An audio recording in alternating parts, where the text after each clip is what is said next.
Video length ఎక్కువ అవుతుందనేసి నేను ఈ వీడియోను 2 పార్ట్స్‌గా డివైడ్ చేసి తీశానండి. ఎవరైనా ఫస్ట్ వీడియో చూడకపోతే please visit that video. And next ఈ వీడియోలో కొన్ని నైవేద్యాలు చేశాను.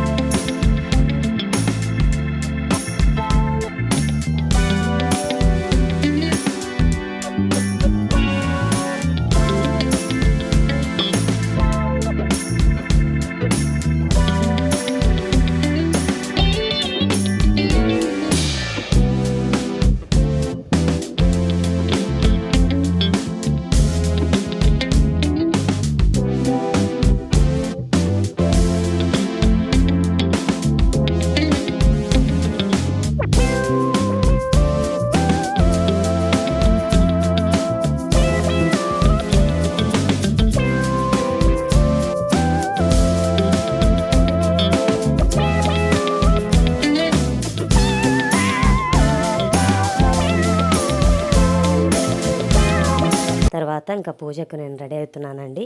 పూజ టైంకి అప్పటికే లేట్ అయిపోయిందనేసి ఫాస్ట్గా రెడీ అయ్యాను. ఫస్ట్ టైం కలశం పెట్టాను కదండి. సో కొంచెం చూసుకొని ఎలా చేయాలి ఏంటి అనేసి నిదానంగా చూసుకొని చేసేలోపు టైం అయిపోయింది. అక్కడికే లేట్ అయిపోయిందనేసి ఇంకా ఫాస్ట్గా రెడీ అవుతున్నాను. సో పూజకి రెడ్ ఆర్ గ్రీన్ అలా శారీ కట్టుకుంటే మంచిదనేసి అన్నారు.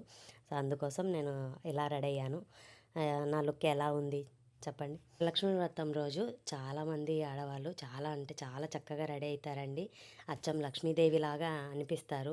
మంచిగా పూలు గాజులు నిండుగా బొట్టు పెట్టుకొని అమ్మవారికి పూజ చేస్తారండి. సో అలా నిండుగా రెడీ అయ్యి పూజ చేస్తే అమ్మవారికి కూడా బాగా ఇష్టమని చెప్తారు.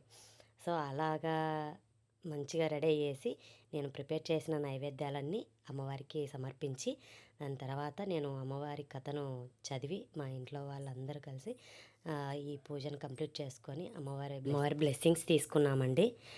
దాని తర్వాత ఇంకా పూజ చాలా చక్కగా పూర్తయింది. అండ్ అలాగే అమ్మవారి బ్లెస్సింగ్స్ మాతో పాటి మీ అందరికీ ఉండాలనేసి మనస్ఫూర్తిగా కోరుకుంటున్నాను. నేను ఈ విధంగా పూజ కంప్లీట్ చేసుకున్నానండి. మీ అందరికీ ఈ వీడియో నచ్చిందని అనుకుంటున్నాను. అయితే చాలా అంటే చాలా హ్యాపీగా అనిపించిందండి. పూజ చాలా చక్కగా జరిగింది. మీరందరూ పూజ ఎలా చేసుకున్నారనేది కామెంట్ బాక్స్లో కామెంట్ చేయండి.